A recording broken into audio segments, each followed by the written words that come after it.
brought about the only true revolution that has ever taken place in man's history. Every other revolution simply exchanged one set of rulers for another set of rulers.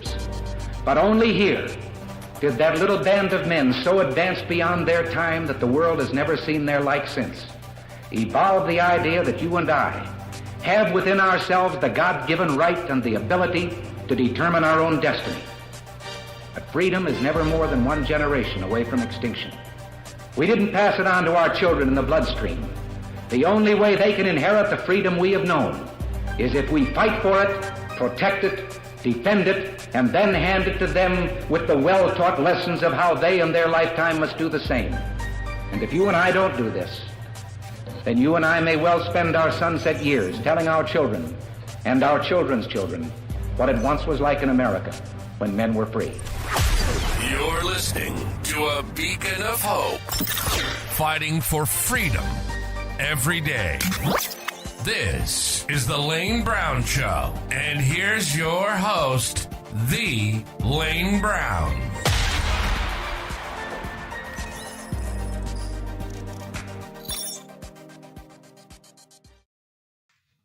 Good evening, folks. I'm Lane Brown. Today we have State Superintendent Ryan Walters with us. We interviewed him a couple months ago, right before actually school started. I think it was the day before school started. We talked about Tulsa Public Schools. Today we're going to talk about a lot of things, but thanks for coming on. I appreciate it. Yeah, last time I came on the show, we were right in the middle of what was next for Tulsa. And since then, new superintendent. We've got a lot of reform going on there. We've really changed the trajectory. So yeah, that was right in the middle of all that. So yeah, better conversation today. I know. So the first question, since we're already on TPS, let's just talk about them a little bit. How's it looking? Are they improving or? You know, so here's the thing.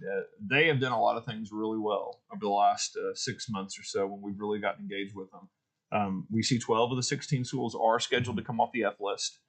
They still got to finish strong, but it does look like they will, which was one of our goals. They've trained now all their teachers in the science of reading that we required of them. So the 2 of the 3 goals. Now, the one that they told us, and again, I will give them credit for this too. They came to me privately and to the board publicly and said, we're not on pace to meet the right. reading goal. And we said, okay, well, what can we do? So Dr. Johnson and I began brainstorming. We came up with the idea to really introduce this new kind of merit pay program where we take the 100 best reading teachers. Let's take them and put them with the kids that are really struggling, that are still far behind.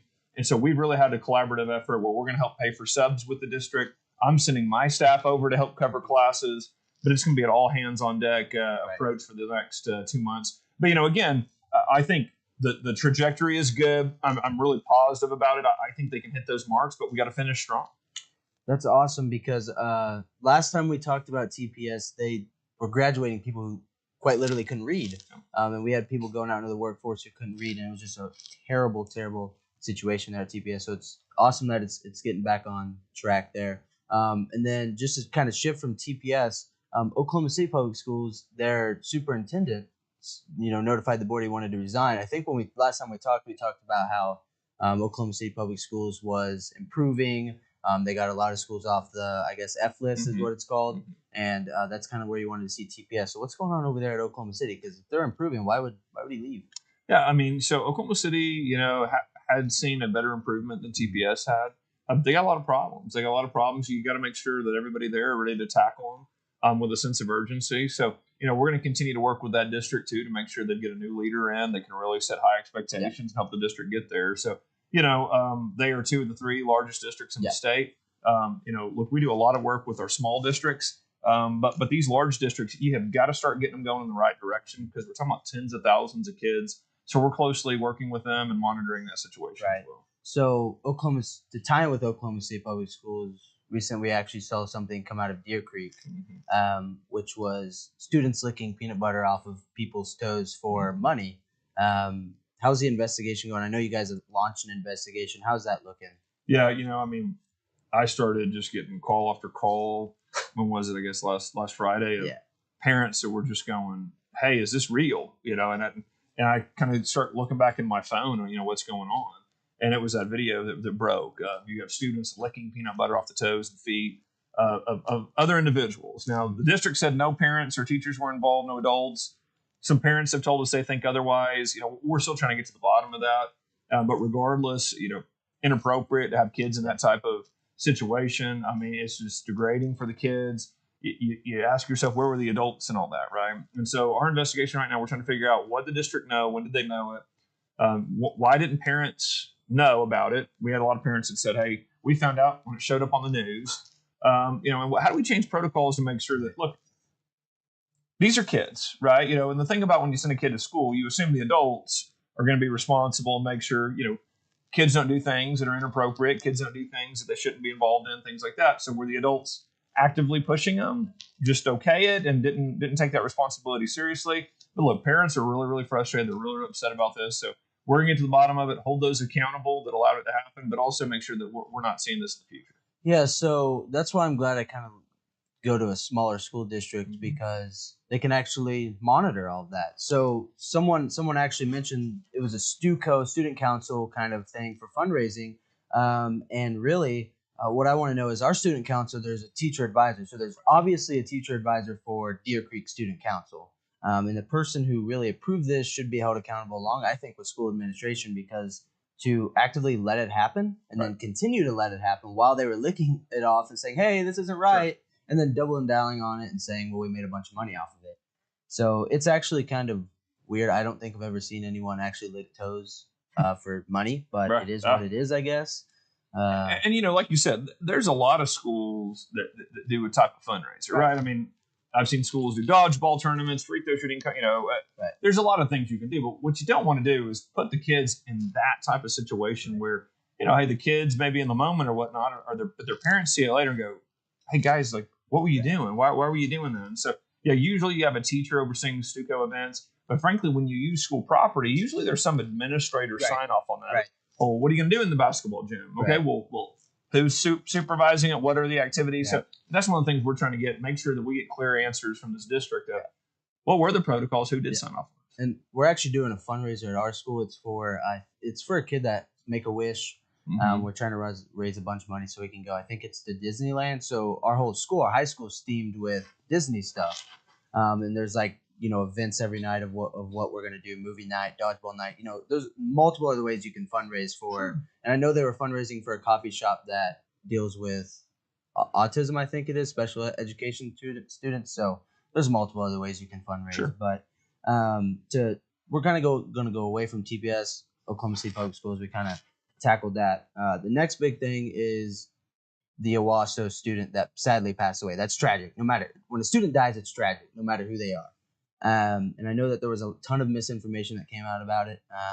And I know I assume your department's investigating still with the police department there to try to kind of figure out what happened. Yeah, let me give you an update. Like you said, it's that's honestly in this job. Whenever I hear about a student dying, that's one of the hardest parts of the job. Is I mean, you go through, the family, the community, the friends. It's just terrible. It's a tragedy. And my heart broke for them. I've been in prayer for that family, that district, and the friends. So that's the first part of it, is just you mourn for all those folks. Secondly, I've been really frustrated with folks in the media intentionally lying about it. I've been very, it's very disappointing to see these left-wing groups. You have 350 of these national radical left-wing groups that are trying to blame the state of Oklahoma or politicians here or me, and saying it's you guys' fault, you guys caused it, or the fight caused it. And we're going, well, the police asked for one thing. They said, look, we're investigating. We're in the middle of an investigation. Let us finish. We're interviewing witnesses. We're looking at toxicology. Let it play out. So we've been in close contact with the police, with DPS, with Homeland Security. And again, that's been their wishes from the beginning. Let us do our part, and we'll give you all the information. So, we're withholding, we don't know. We don't know all those questions and those answers.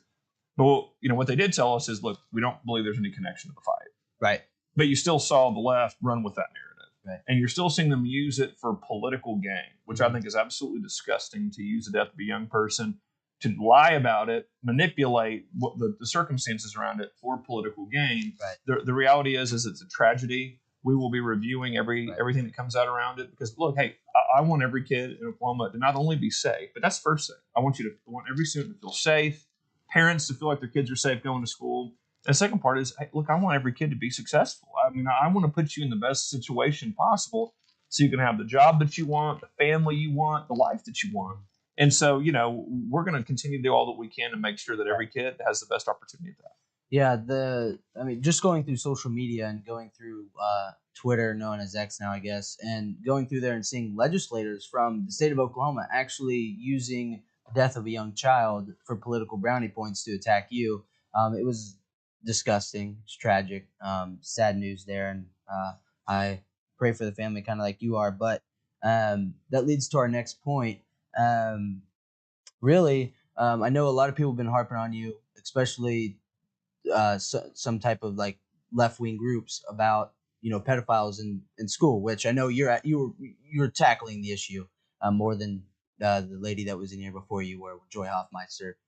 So how are you kind of attacking that? So one of the things that has troubled me is coming into office is seeing, first of all, the accusations at teachers, coaches in the state of sexual molestation or assaults in schools that went unanswered. So one of the first things we did is we saw a major backlog of cases here, and we saw a lot of cases that were closed. And so we started reviewing them going, okay, first of all, I'm getting all these new reports sent to me, but boy, first of all, let's go back through and go, did we actually investigate these accusations? So we started doing that. And since then, we've asked for multiple pieces of legislation to help require districts to give us information, police forces to give us information. And since we came out, we had a record-breaking board meeting where we suspended 20 licenses in one board meeting, 20 teachers' licenses who were accused of this behavior. And we've got 21 more that are coming up in this next month. And since then, we've had an outpouring from communities going, hey, if you guys are moving on this, your administration is serious about it. Well, we want to tell you what we've said in the past that no one ever answered. So now we are getting more and more. So we are staffing up. We have more investigators now than we've ever had. We signed a contract with the Department of Public Safety to say, when I get an influx of reports, we share staff. So we have an agreement now to say, look, when I get hit my kind of ceiling of reports, they bring their staff over. So we have more staff to investigate. So we're going to move faster, more effectively on any kind of complaint about teacher misconduct. And we're going to move really quickly. And the law that we're pushing this year, Senator Jett from Shawnee is pushing it for us, would say that a teacher, upon an accusation like this, if there's a serious accusation that puts these people in the potential of where this actually happened, they're automatically suspended. We take them out of the classroom. That way the behavior can stop. And then secondly, the investigation has to go all the way through. What we've seen recently is a teacher just resigns and they go somewhere else to do it. So we're going to crack down on all those things. And so we're going to make sure that kids are being safe and that we're holding everyone accountable in the school system. Right. So really, back on the pedophilia thing in schools, it's disgusting. It's tragic. And it shouldn't happen in our schools. I guess my biggest thing is what makes me more mad than anything is I think you actually noted that you suspended 21 or 22 license at your last board meeting and that you're suspending more at the next board meeting. For some people, I guess that's not enough. There's a lot of, it just makes me so mad. I'm like, he's working. We got 21 licenses suspended. What do you want him to do? Suspend 50? Then you'll be complaining that he suspended 50. So it definitely is rough.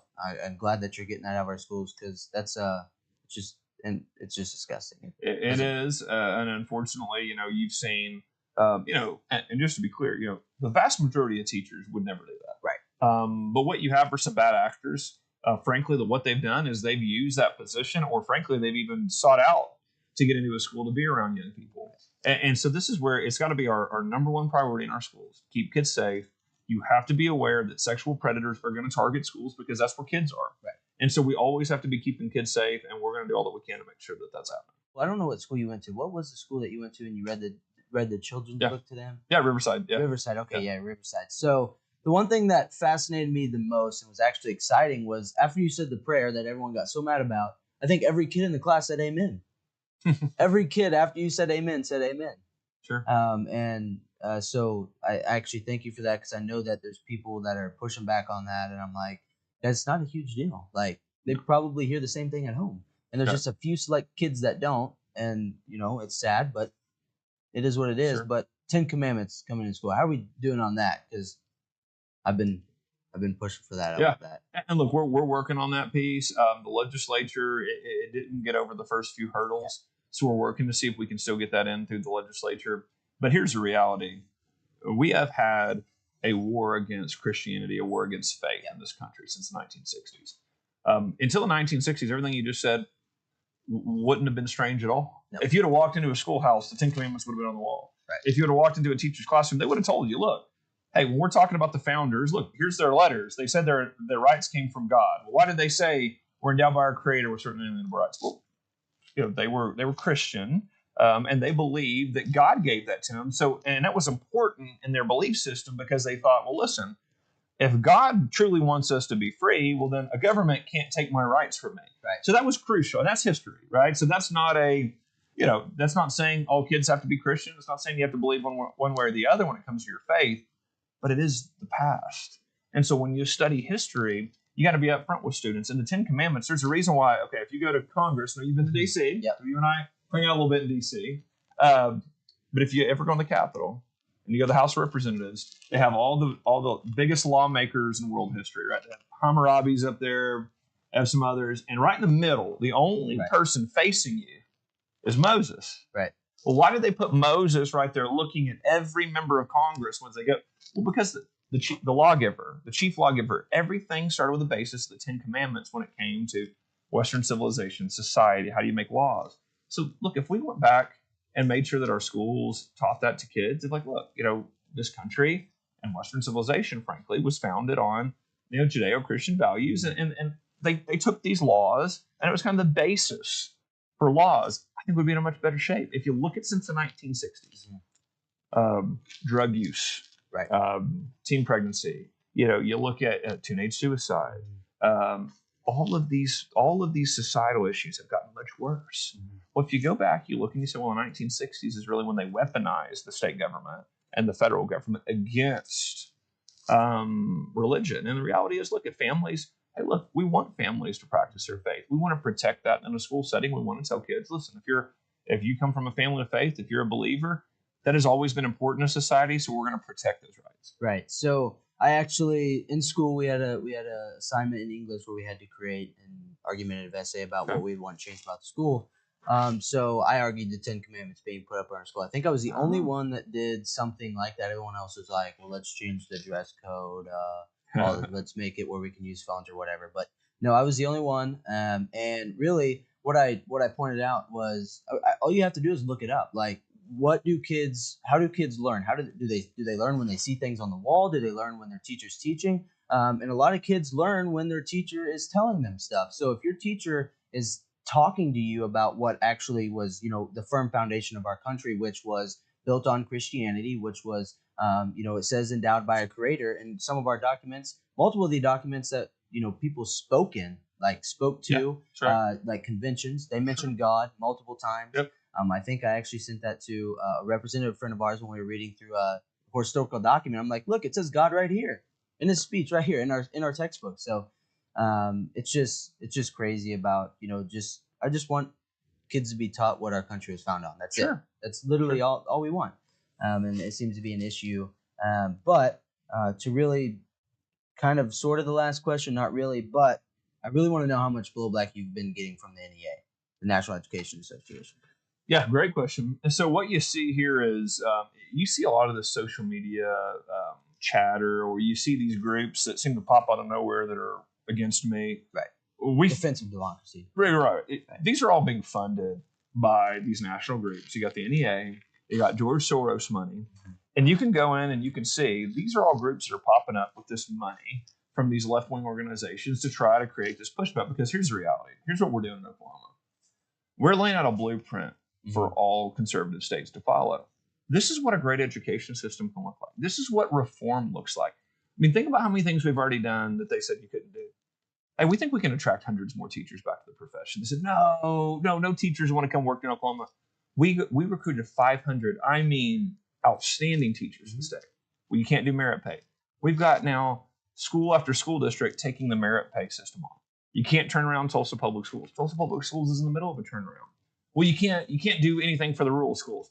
We're going to have more rural schools with more growth this year than ever before. Remember when they said you were going to destroy that? Yeah, I thought we were going to destroy. No. Yeah, right. You just look at all the lies that they push, and you say, no, that's not true. And what we always knew about Oklahomans is, look, if I go out and I do the things I say, they'll recognize that. And so that's what I've always said is, look, I'm telling you the truth.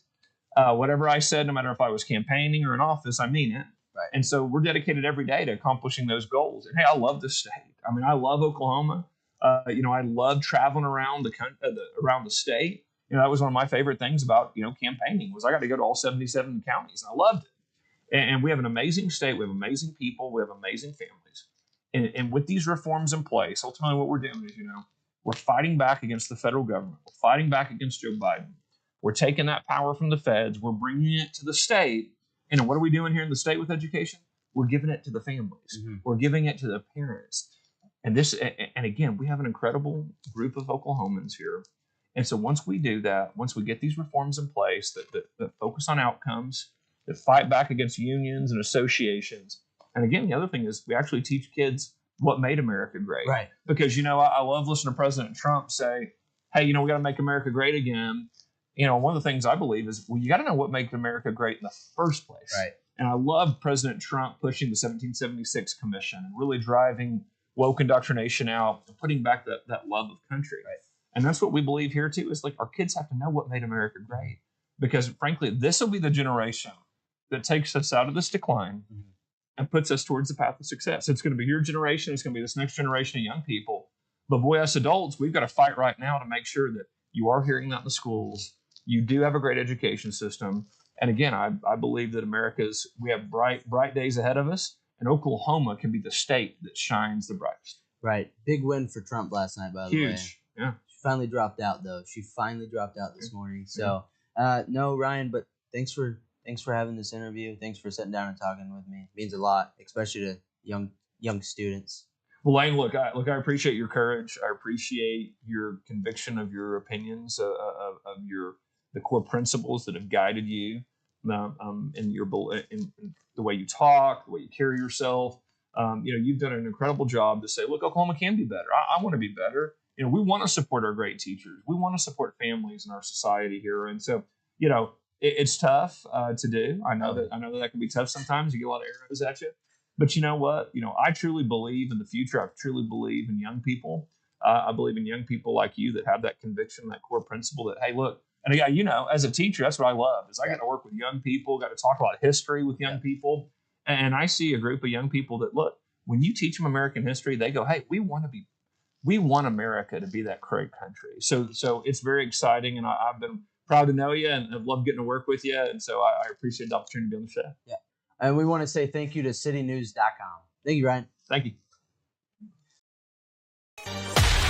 Our founding fathers here in this country brought about the only true revolution that has ever taken place in man's history. Every other revolution simply exchanged one set of rulers for another set of rulers. But only here did that little band of men so advance beyond their time that the world has never seen their like since, evolve the idea that you and I have within ourselves the God-given right and the ability to determine our own destiny. But freedom is never more than one generation away from extinction. We didn't pass it on to our children in the bloodstream. The only way they can inherit the freedom we have known is if we fight for it, protect it, defend it, and then hand it to them with the well-taught lessons of how they in their lifetime must do the same. And if you and I don't do this, then you and I may well spend our sunset years telling our children and our children's children what it once was like in America when men were free. You're listening to a beacon of hope, fighting for freedom every day. This is the Lane Brown Show.